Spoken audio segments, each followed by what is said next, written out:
Hey, what's going on? Cast and local brands in general. I have my friend Brooks Conkle joining me today. How's it going? Doug, good man. Good to see you. Yeah, and there's always like, oh, how'd you meet so and so? And a lot of times it's Yeah. online, but we met at FinCon a couple years ago. I think was it in Austin or Um, it's a blur. quasi met in Austin, and then yeah, because that was 2 years ago, right? Was that 2 years ago? 2021. I mean, okay. I don't know. I'm wearing a FinCon shirt actually right now. Like dates, times, and locations all like mold together for me. We 100% met at FinCon though. Okay. Yeah, same for me. We're all getting older, second by second, and turns out we were drinking at the time. I think so. I definitely was drinking, so it's not the best way to remember things. But we've met in person. We've hung out a few times. We're going to see each other coming up at FinCon in Atlanta before too long. And a couple weeks ago, I was chatting with Shauna Newman about her portfolio of websites. Do you know Shauna from Skip Blast? Yes, I do, and we're in like another group together, so we've like chatted online and crossed paths. Yeah. hmm Perfect. She mentioned you about Mobile Rundown, right? So that's your local brand, which we're going to talk about today. And I was like, oh yeah, that is a great thing to talk about. And I know Brooks. Why don't I just see if he could join me? So we're going to dig in today and get into it. But for the people that don't know you at all, who are you? What do you do these days? And I may ask you about your background a little bit more before we get into the local branding and what we're here for today. Yeah, sure, man. So it's only the last year that I finally settled into this title for myself, which is a full-time side hustler. It always felt strange to say, but that's kind of what I've been, man, for like the last 10 plus years. I've always had like multiple projects going on, and that's offline and online. So I do agency stuff. I have multiple newsletters. I have multiple websites.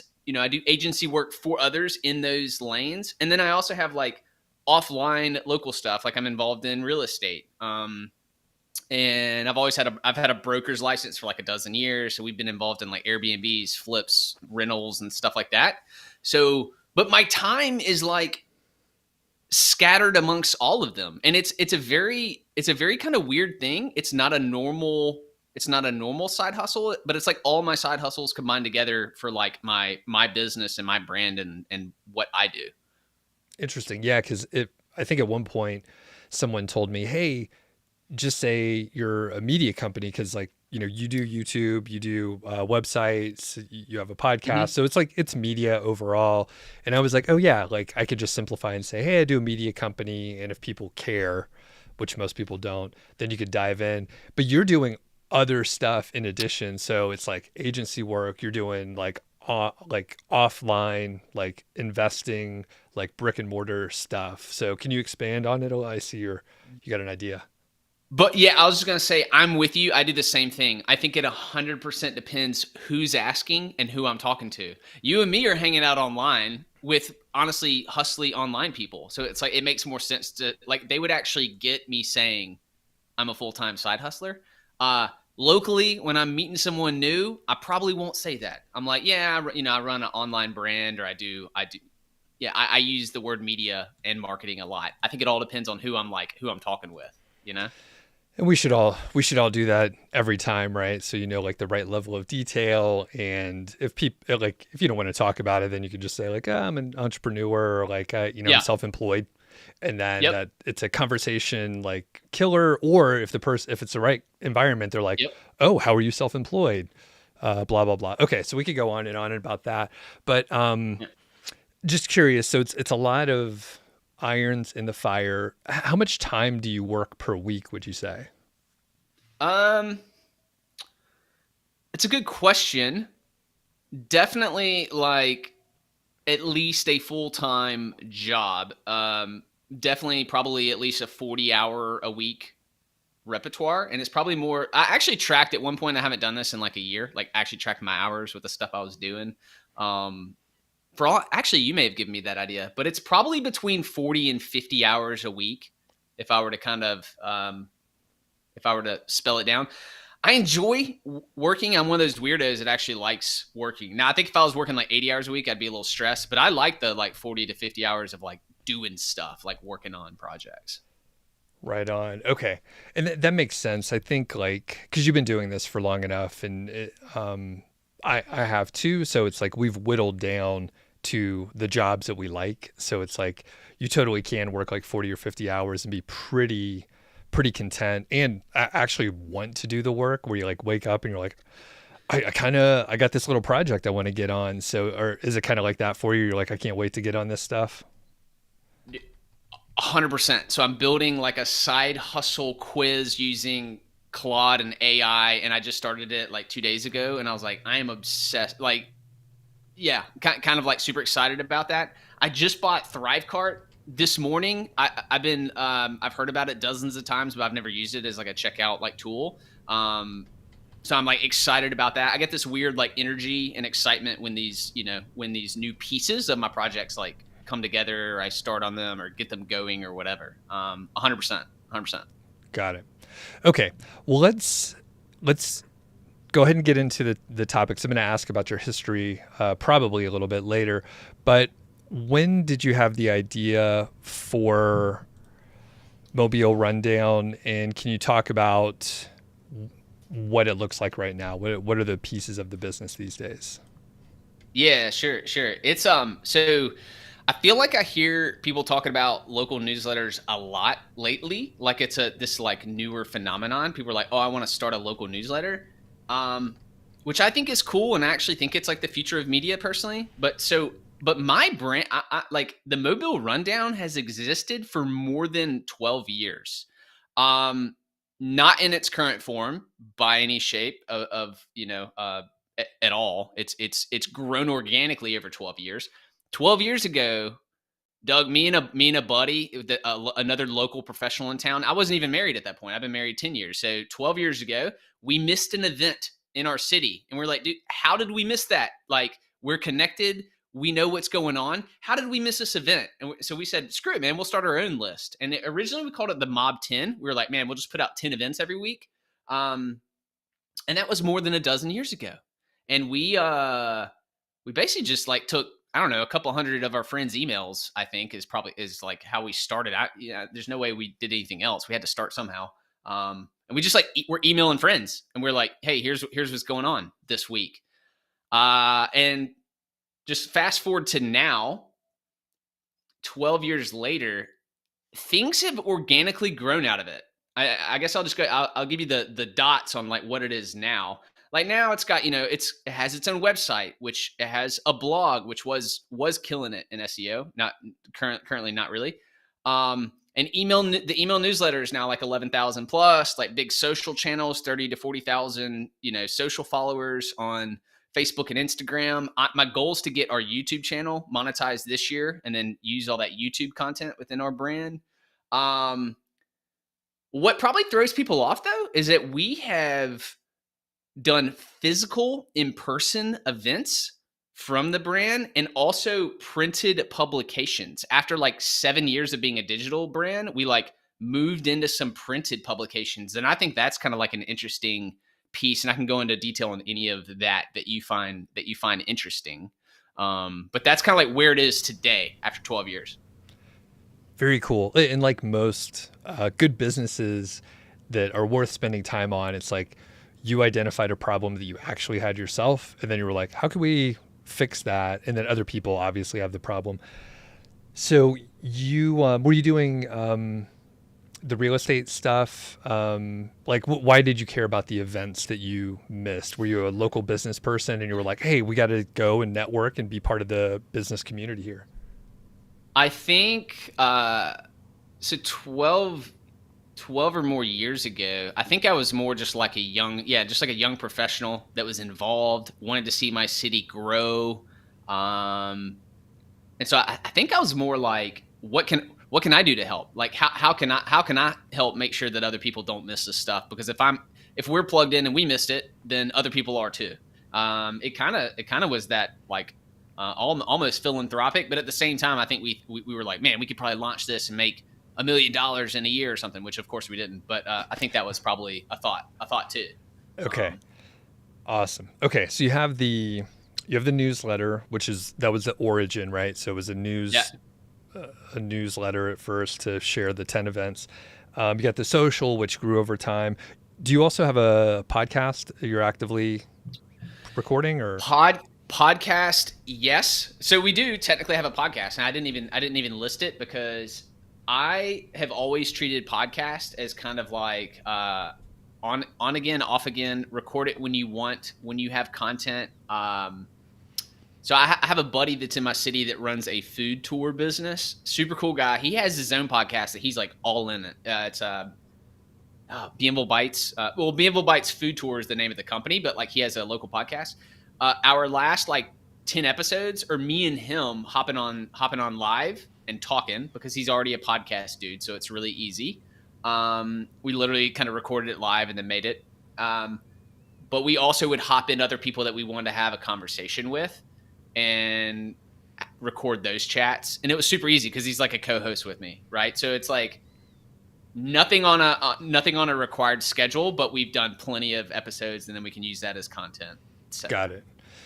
And I think that's a valid podcasting schedule where it's like, if you have something to talk about, like you do it. And if you don't force it. Not me though. I force it each week. I do it. Yeah. But go ahead. Yeah.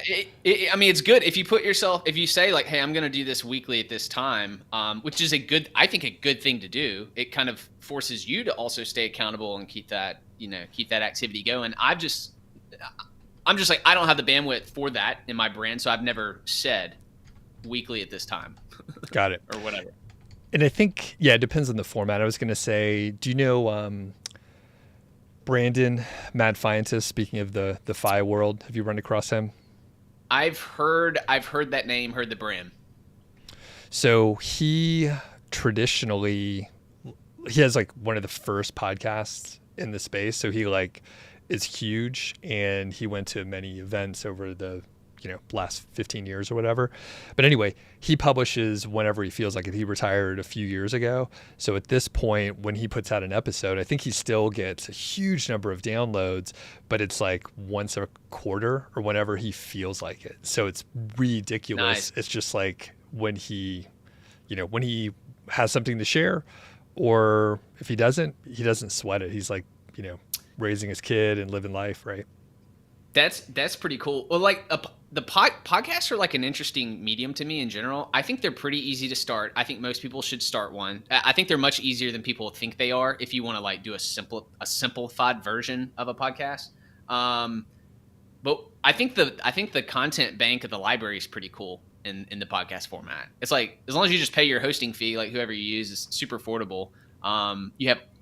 You can bank all this content. It's kind of like a YouTube channel. And I think it sounds like he's reaping the benefits from that type of thing, listenership, For sure. So that's cool.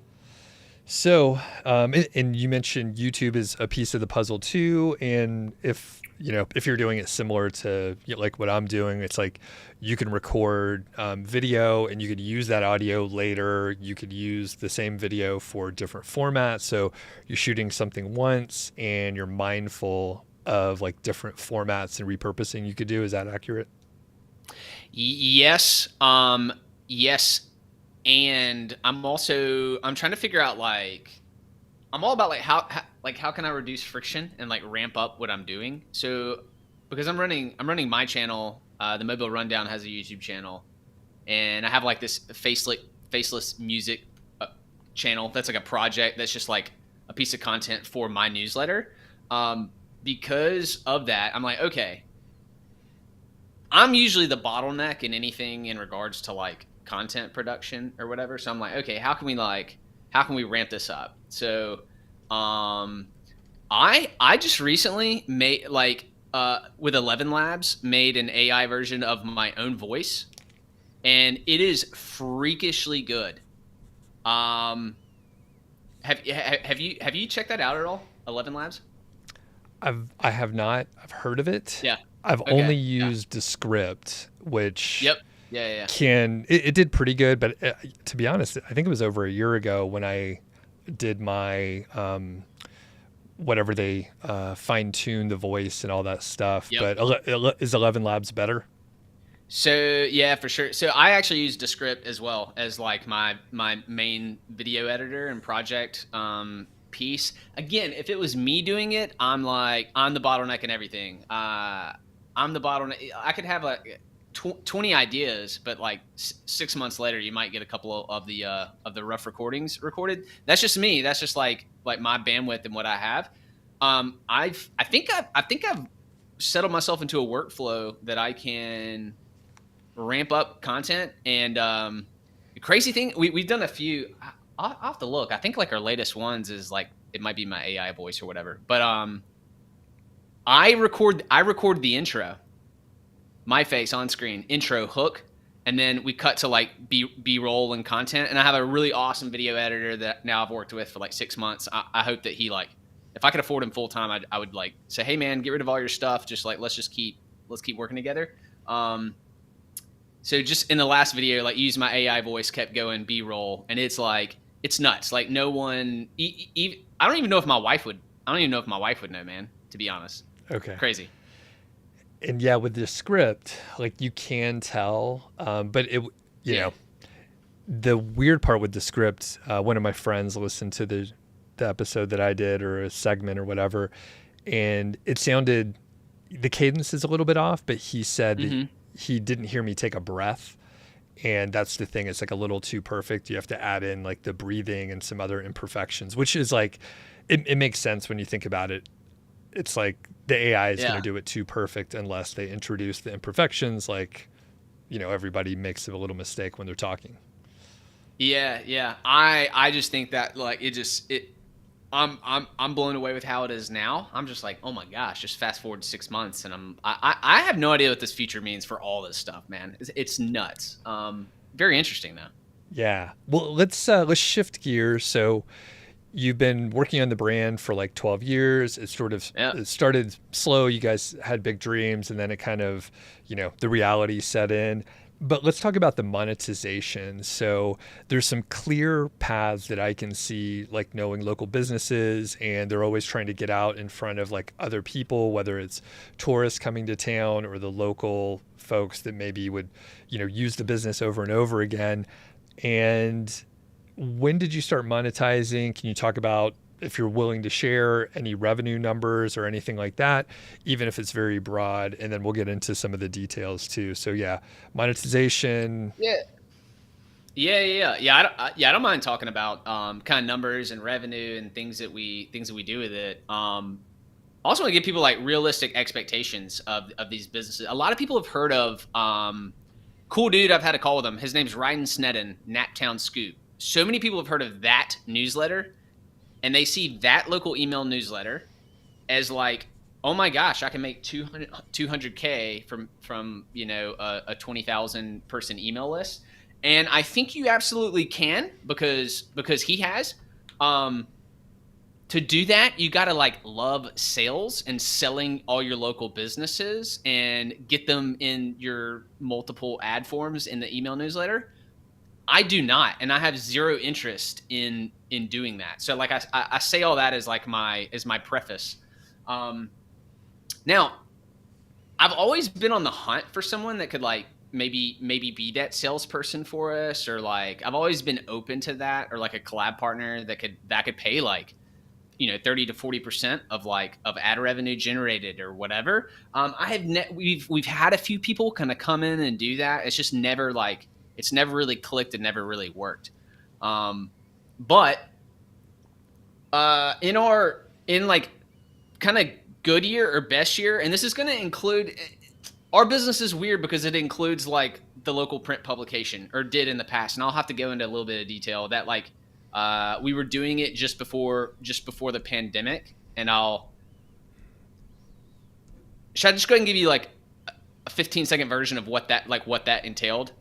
Okay. Yeah. Because like, let me do that because that kind of loops into where we are now. So like our brand pre-pandemic, we actually had this idea to launch print publications, and we had never done a print publication before. You're right. We've been a brand for like 8 years, and we're like, okay, why in the world would we do this print thing? Well, like we had advertisers, surprisingly, that were all about buying a print ad and a local printed thing, but like wouldn't buy, like an online digital ad. I don't know, whatever. It's local businesses. It's how they operate. So that's something that people will learn, that certain businesses like certain things. So here's what we did. We didn't know what we were doing, but we went and met a printer in Montgomery, Alabama, which is like a 2-hour drive from us. So they print a lot of the local magazines in our city. And so we went and met with them, and we felt good about it. And what we printed was, we put together like a quarterly guide, basically it's like a 30-page simple kind of magazine, with like, hey, here's all the events coming up this quarter. And basically we had advertisers in that, events that wanted to like highlight their event, paid extra for their events or whatever. The magazines were free. They're like at like coffee shops and whatever, a dozen or 20, locations. We printed thousands of them. And then we also made it available online. Super cool. Definitely profitable.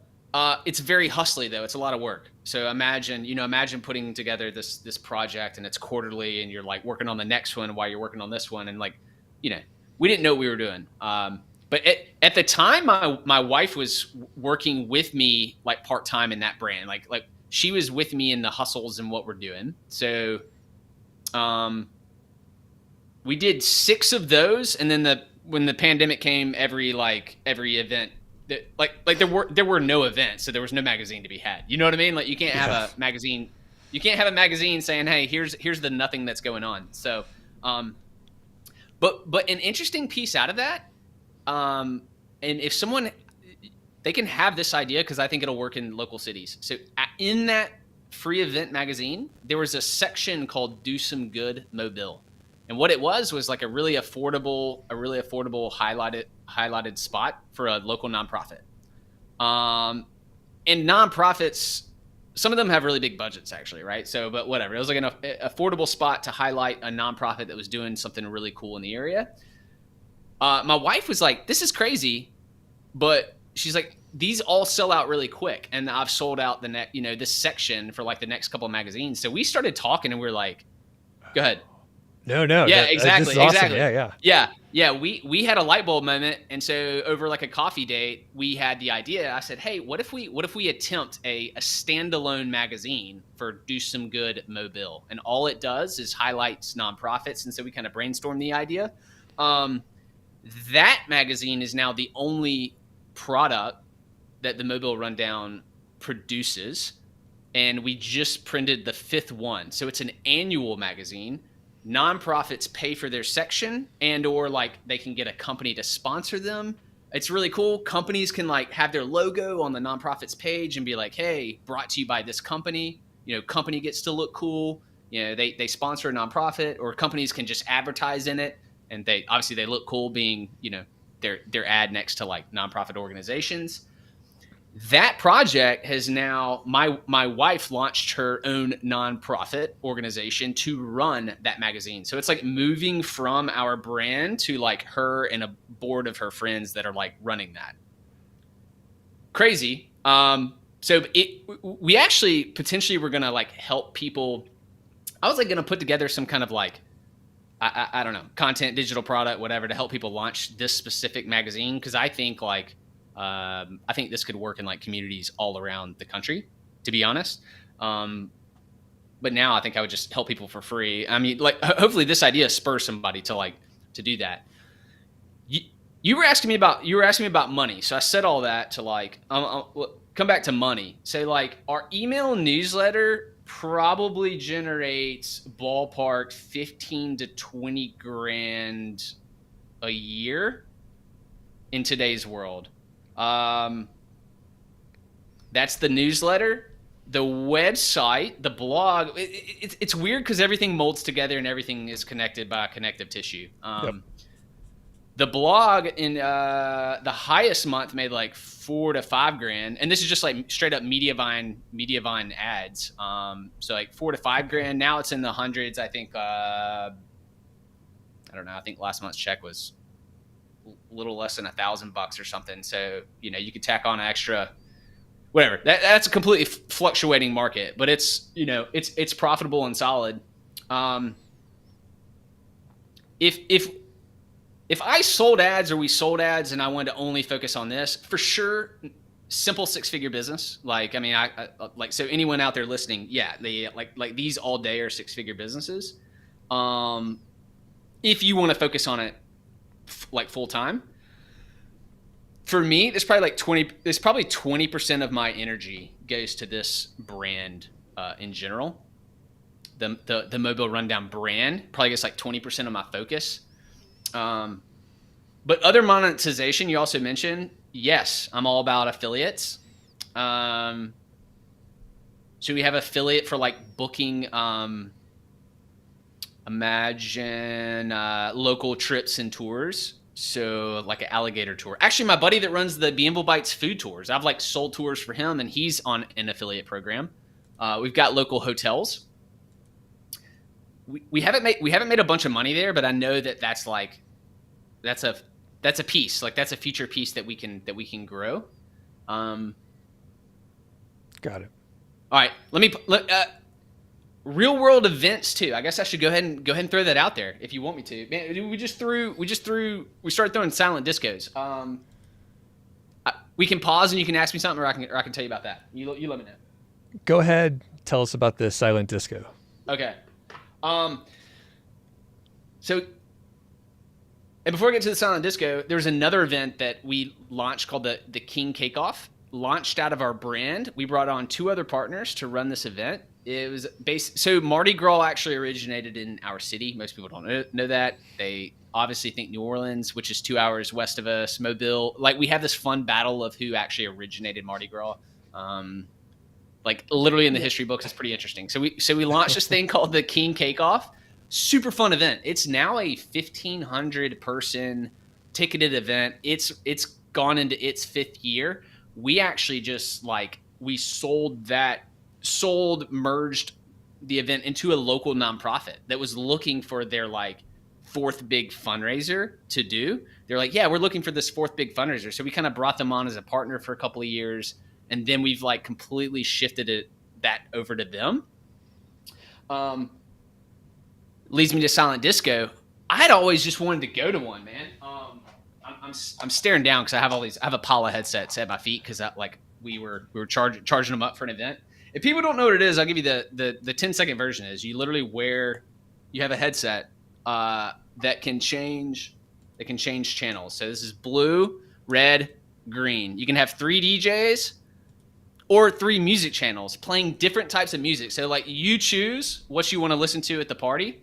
And there's something weird about these headsets at a party is that like you're in your own world. People don't care. So like they lose inhibition inside a headset. I don't know what it is. I don't know how to describe it. But it's also quiet at the event. It's not like quiet, but you can just take off the headsets and just have a chat. So we can just have a drink and talk. You're not like screaming over a band or a DJ. Right. So that's what a silent disco is. Got it. Okay. Very cool. Have you ever been to one? I have seen them going on. Funny enough, never participated, but I think it was at GABF, the Great American Beer Festival. So like inhibitions were low for most people anyway, because they were just drinking beer all day. But yeah, I've seen that. And actually, Brooks, I'm pretty sure when we met, it was like the opening party in Austin, and it was like insanely loud. Like I cannot handle the loud, and we're like yelling at each other. I'm like, bro, we got to go outside because this is too much. And I think you bought me a beer, and I was like, let's go outside, right? That is so funny. I just now have the mental.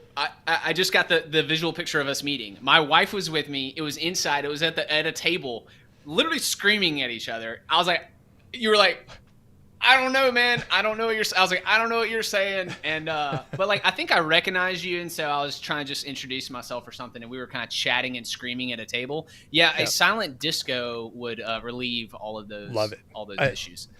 I don't even like a loud restaurant these days. Like I'm much an old man. Yeah. Went to too many concerts before. So I'm like, okay, I think I had earplugs when we met, and I was like, all right. You did. Yeah.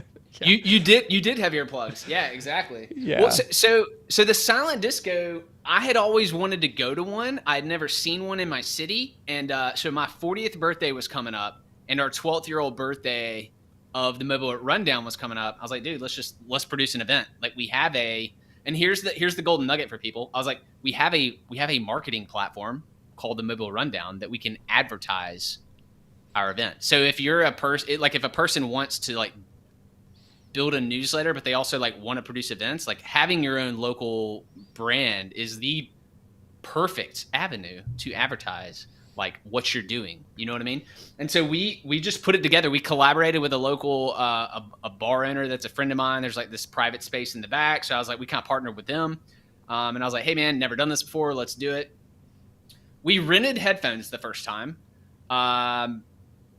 Which freaked me out. I had a great experience with this company that I rented them from, but it freaked me out because the headphones didn't show up until the day before the event. They were supposed to be here like 2 or 3 days before. So I'm like rearranging my schedule, like waiting on the UPS guy to drop off this giant thing with where we had like sold all these headsets for this event that I've never done before. So after that first one, like it was nuts and everyone had a great time. I was like, dude, I'm gonna like, let me look into buying a set of these. And so I had my first experience with Alibaba, which it was fun. It was a blast. I got to like chat with manufacturers in China, and I ordered my own set of 125. So now, man, I'm set to like produce recurring silent disco events. I could rent equipment to other people that want to do events. I could produce events for other people. And it's actually like, I'm kind of looking for an operator for that too, because that alone, again, I'm pointing at the floor because it's a pile of headsets. That business alone is on rough napkin math, simple 6-figure business again for like producing a few of your own events per month and then doing some equipment rentals to people. Like if you 20 to 30 hours a week, spend some time, easy 6 figures in revenue. And so I'm like, man, if I can find the right local person that like just graduated college or whatever, I'm kind of shopping for that operator right now. Interesting. That's so cool, man. Yeah, so many jumping off points, but I do want to pause just for a second, plug some of my stuff. So as you mentioned, if you have your own platform, you could promote your own stuff. So I have another podcast and YouTube channel called Ranking Revolution. It focuses on SEO. It's more on the pro level, so people should check that out. Also want to give a plug to Linkify. Are you familiar with Linkify? Have you heard of this business? I've heard of it, yes. I'm excited to hear more right now. So they do digital PR. They focus primarily on what used to be Haro, and now it's called Connectively, if I am pronouncing it right. But basically they do like high level, like kick-ass, like link building for you in the form of digital PR. They did a very small campaign for me about a year ago, and they got a NASDAQ.com link, Yahoo Finance, and something else, which I feel like I have no business to be in any of those publications. But I did ask them to kick off another one for me. So they're doing it right now. Hopefully in a couple weeks, I'll be able to share the first couple links, and it is for niche site projects. So I will be able to share it. You can save 10% over at Linkify using the discount code Doug. And the last thing, actually 2 more things to promote. E-Printables Course, that is coming out next week with my friend Cody Berman. Do you know Cody from...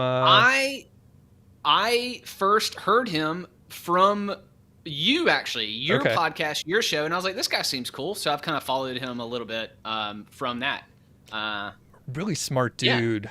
And he, I met him a few years ago at FinCon or some other event. I think he might be 27 now. But basically, young gun. Yeah, he like crushed it. Very, tons of energy like someone in their 20s has. And yeah, he's built, I think, I don't know if it's $1 million business or cash flow or what. It's very big. He has his hands in a lot of different areas. He has some Airbnbs. He has the digital course business, and yeah, he's a cool dude. But anyway, he's launching his course next week. It's coming out.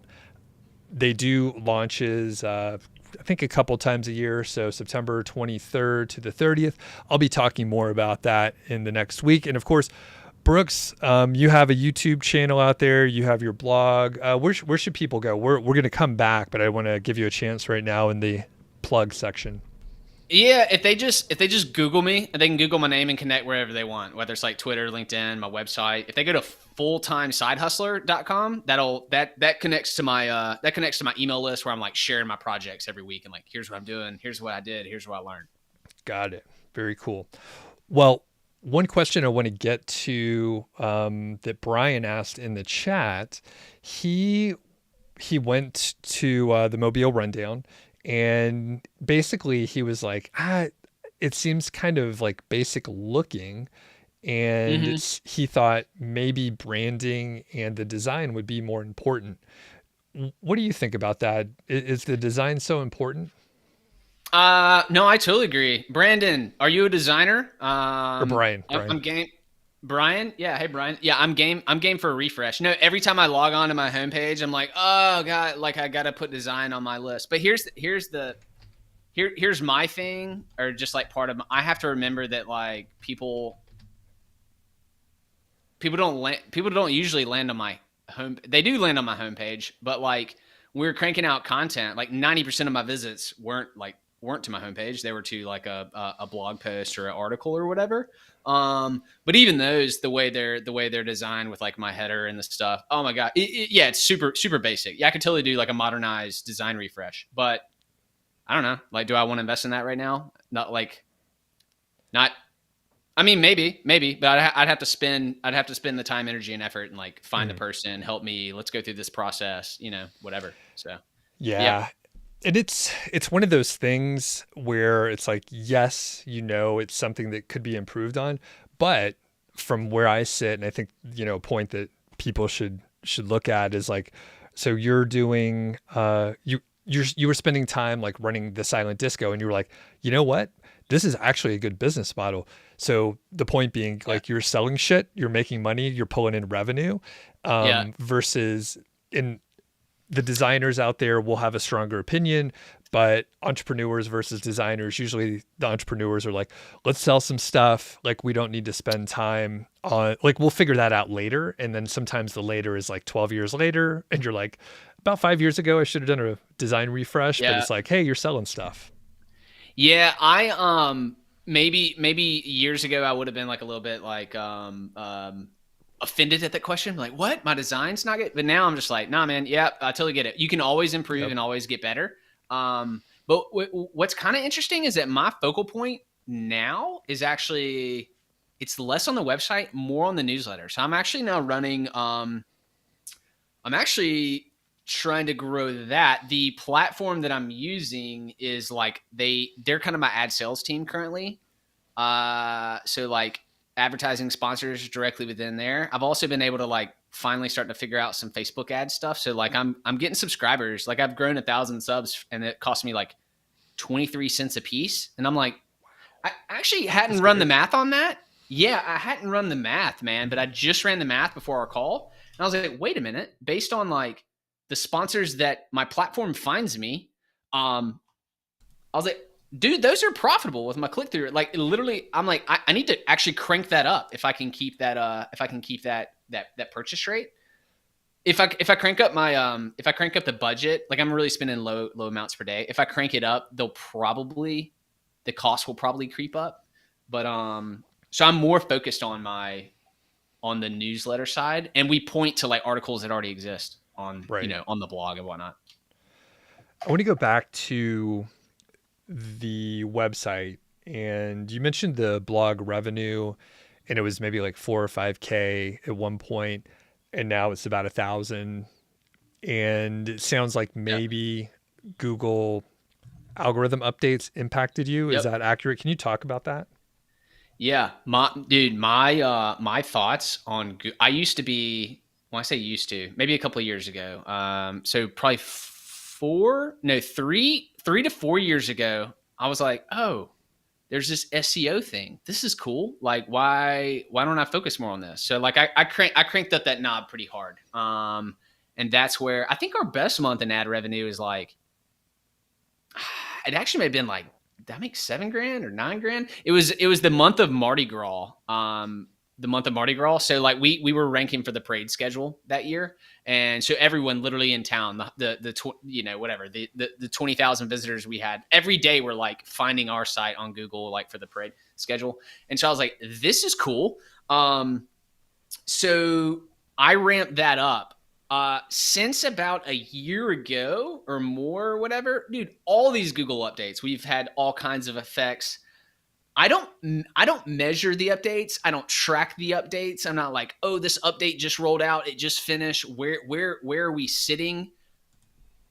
I ignore. I don't want to say I ignore Google now, but like I used to see Google as our main traffic source.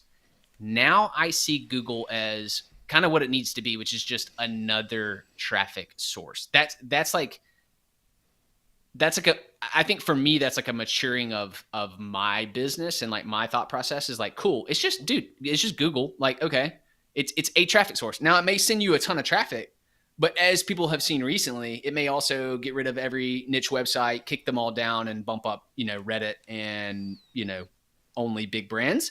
And so I'm like, okay, Google, I see you.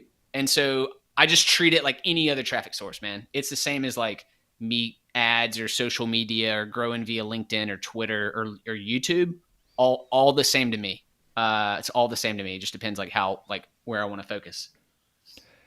And it's crazy that it was only 3 or 4 years ago when you were like, hey, I got to spend some more time on SEO. Like you knew it existed, but you were just like, not too, you weren't spending much effort on it. I was not, man. I know a lot of people in SEO have been like in the game or the industry for like a long time. I definitely knew about it. In fact, kind of funny story. This is 7 years ago or something. My friend in town worked for like a local agency, and he was like, "Hey, man, the local tourism board wants to rank for the stuff you're ranking for."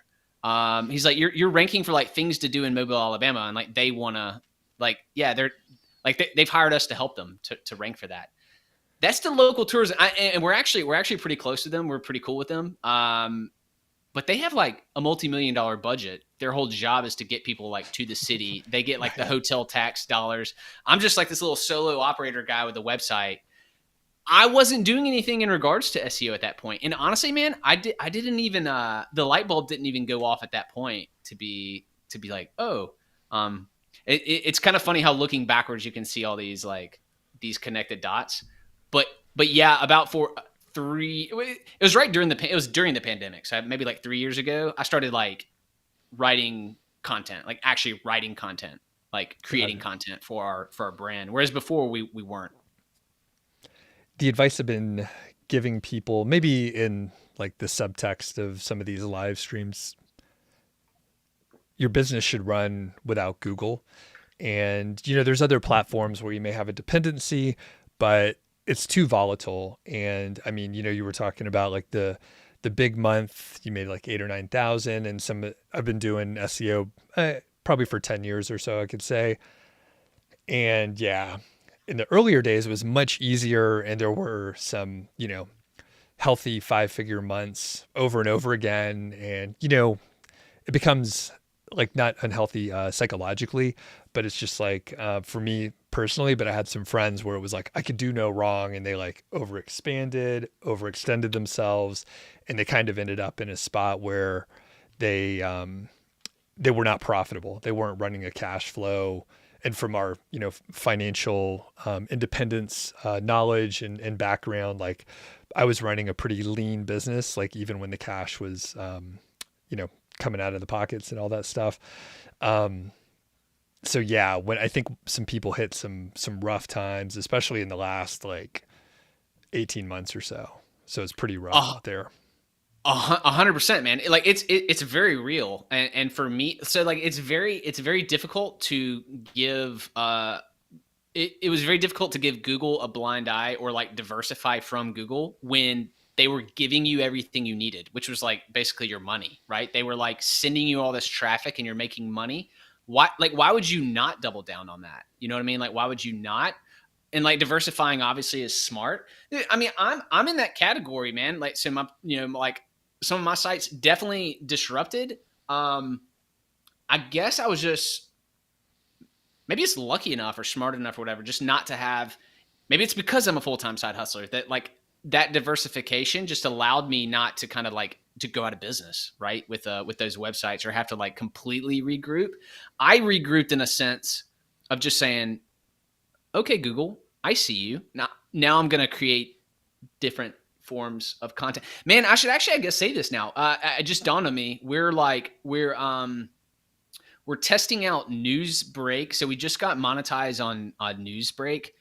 We create on MSN, and we just started receiving some cash there. So we're starting to see some return from our investing in content there. But what that thinking is for me is like, oh, wait a minute. There's all these platforms that are building their own audiences and will like share revenue with creators. Like, you don't have to just get from Google to your website and figure out how to make money. Like, you can syndicate on these other platforms in their like siloed communities, make money, and then you can still point people back to your own platform. So like, those are the kind of things that I feel like if Google had not changed what they were doing, I don't think I would even be looking at these other platforms. Like for me personally, I'm starting to look at Medium as well. I think I'm gonna start producing content on Medium. Very similar, built-in audience that's like there to read certain content. Right. And it seems like it's like stretching yourself thin and doing all this weird stuff, but in reality, it's really not. It's like it's you taking your brand and like building the overarching brand, like, but on the places where you need to. Interesting. Yeah, so Medium. Well, the other funny part is as the business models go up and down, and there's some cyclical nature to it. Now that I've been around for a decade, so Medium, whatever, 5 years ago, people were like, you got to publish on Medium or you got to do it on LinkedIn. And then like the popularity goes down and it's like, oh, you got to do YouTube. Now people are like newsletters, Medium, like back to the written word. So it is slightly amusing to just see like the ebb and flow and people. Yep. I mean, the other part is like people are selling shit, right? So there's people selling courses and they're like, they have a vested interest, or they're selling software and they have a vested interest to get people to do the thing and talk about how great it is. And even if it's like, it's worthwhile if you're trying to get from 95% to like 97%, but like it shouldn't be your starting point, which actually let's get to that. So let's zoom back out and say someone is involved in their community. Maybe they have a small business themselves and they're thinking, hey, I want to get started. You outlined blog, email, different social media, YouTube channel. Where would you advise someone to get started first? Because they shouldn't start all of those things, right? So where should they get going first? Definitely don't start all of them. If you try to start all of them, you'll analysis paralysis and you'll blow up and you'll never start. You'll quit before you get started.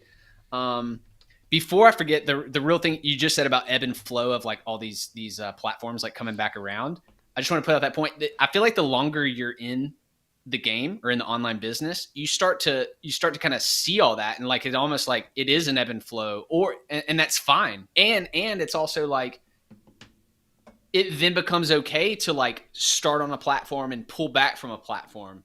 Don't do this platform. Go all in on a platform when it's working. And then it's like in the short term, you don't see that stuff. But I think over the horizon, that starts to make sense. It's like, yeah, of course I'm going all in on this because maybe that platform needs more content. Maybe they've grown their user base.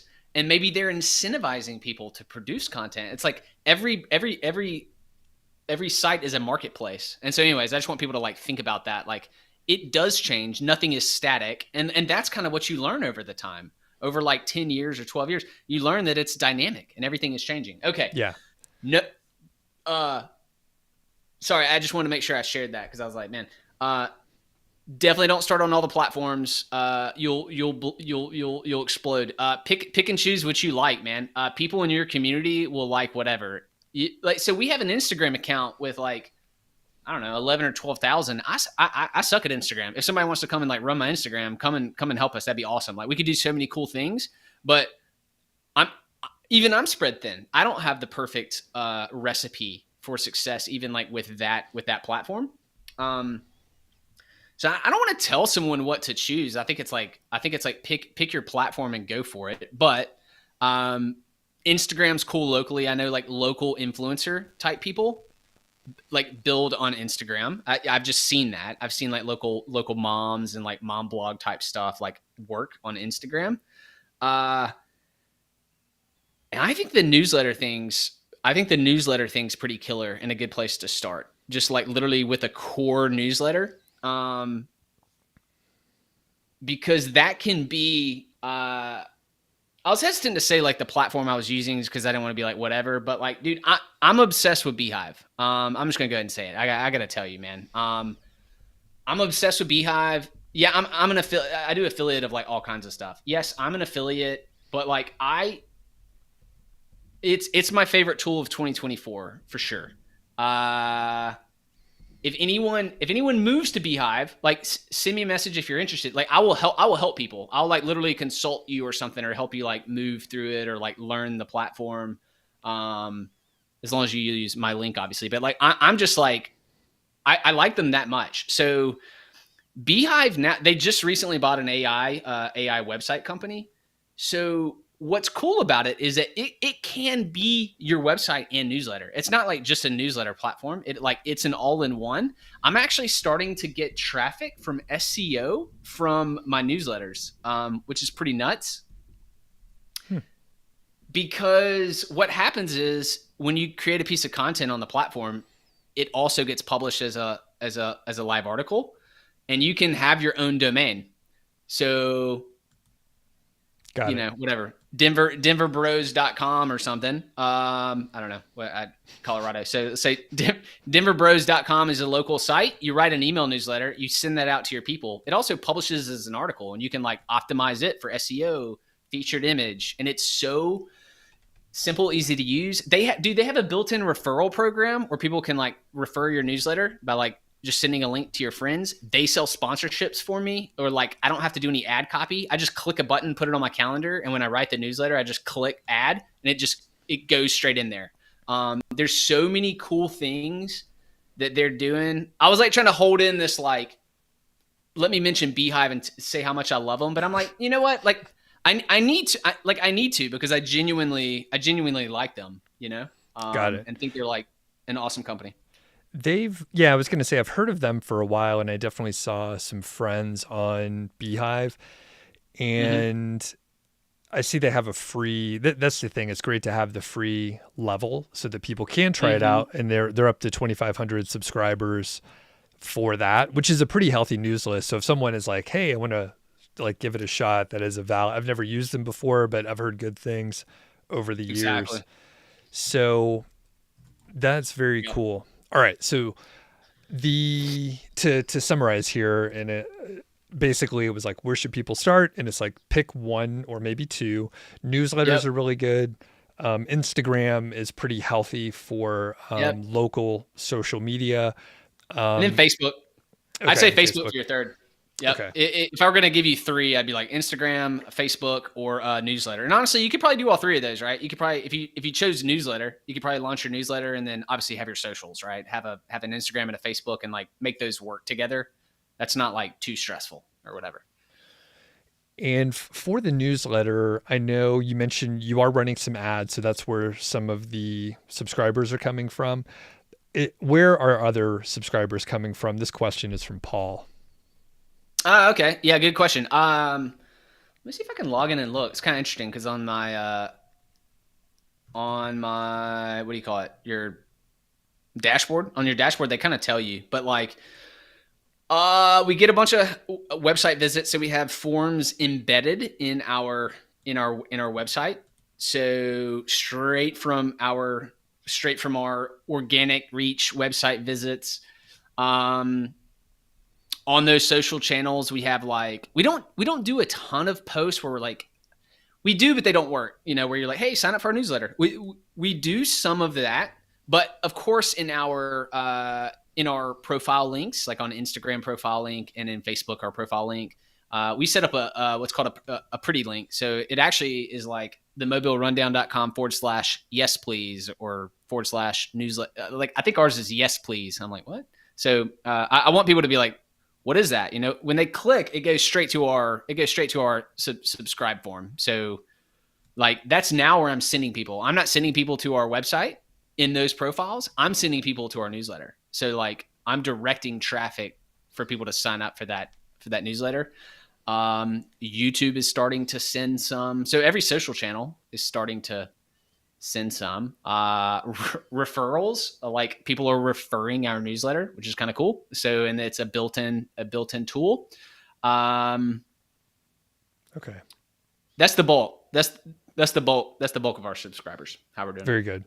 And I think, just thinking about local businesses and the ability to actually like let them know that you're doing this, and then they typically are the hub of their little, community or friend group or whatever, or they're somewhat of a hub, and they could say, hey, you could sign up for this newsletter, and you end up with, a lot of the local businesses in their, they get coffee in the morning. Entrepreneurs like to meet all the time because we're often solo, or we have people working for us. So it's like you want to go out and talk to other peers that are making the same or that are doing the same things as you and have the same stresses. So they end up saying like, oh yeah, be sure to, make sure you're on this newsletter. Like they give a shout out. So if you have an event, be sure to let them know.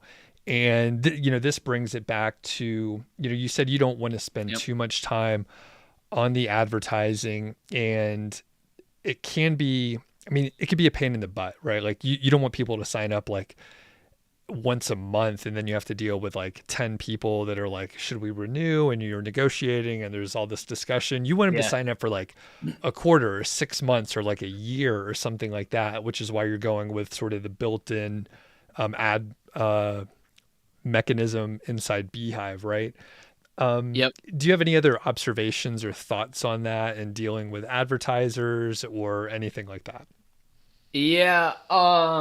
So we sell event advertising as well. I think this would just be interesting to let people know. So that's like part of our revenue stream. So we highlight events every week. That's actually how our brand started, right? Now events is just like a piece of content that we produce, but like events was our content before. So when my wife was helping me, it was like we like sold it. Events are weird because you're like, if your content is events, like you need that content, but then you're also trying to get people to pay for that content. It's a weird dynamic, and you're like trying to figure out how to do it. So what I'm doing right now is basically like, cool, we give people a week promotion for free if it's a cool event, and then if they want more promo, like now that we have a big community, it's $49 a week, and we make it super simple. Just send them a link, and I'm like, yep, if you want to do it, we'll just we'll highlight it, and then also affiliate deals for events. Like we just started this recently. So like Ticketmaster and booking type stuff, those I will go ahead and turn on and like promote them months out, because if people book, they buy something, I profit from it. And it's a win-win because it's like, it's good content for us. All right. So like, whatever, that's all the event side.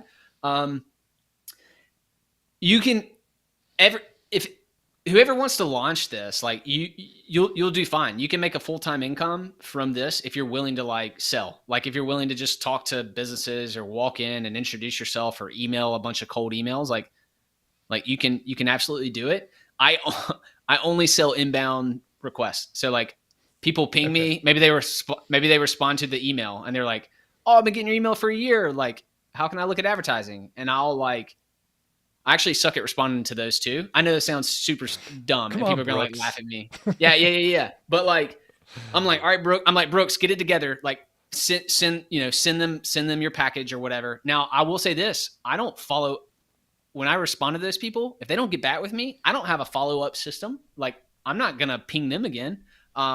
If I had a person helping me, of course we would do that. Of course we would like follow up. Of course we would like do cold outreach or whatever. So my focus and what I'm good at, I feel like is the operation side and like growth. Like I feel like I'm good at like figuring out this growth side, and I want to keep focusing on that. And for the website, I see Mediavine as like a sales partner because they sell those advertisers. And now I'm seeing Beehive also as like a sales partner because they're lining me up with these sponsors that I'm not having to do the work. They're doing all the fulfillment. All I have to do is build the platform to showcase these ads. But I will sell local ad. Yeah. Like people can do it. You can absolutely do it. I am not good at it. Like I don't like going, I also don't have the time, nor do I like doing that aspect of it. Right. Yeah, it totally makes sense. And I think it would wear it would wear me out. Depends on like who you're doing business with and all that. I could definitely see like some people are like, all right, I want to be like flagship sponsor for this year. And then it's like you sell like 2 or 3 things, you're good to go. You have like a good true partner and they don't want to waste time. You don't want to waste time and all that. But those are hard to come by for sure. Okay. Yep. Well, Yeah. go ahead. What do you got? No, I was going to say I would absolutely sell those, and those in the 80-20 principle. If I do outreach, that's the type of outreach I'm doing, is like that type of long-term. Hey, I'd love to connect with you for like a year deal or something. So yeah. Yeah. And that's tough. I mean, that means the company has, pretty hefty marketing budget and they're like, okay, like we don't necessarily know the ROI that we're going to get, but we support what you're doing and blah, blah, blah, which I mean, Yep.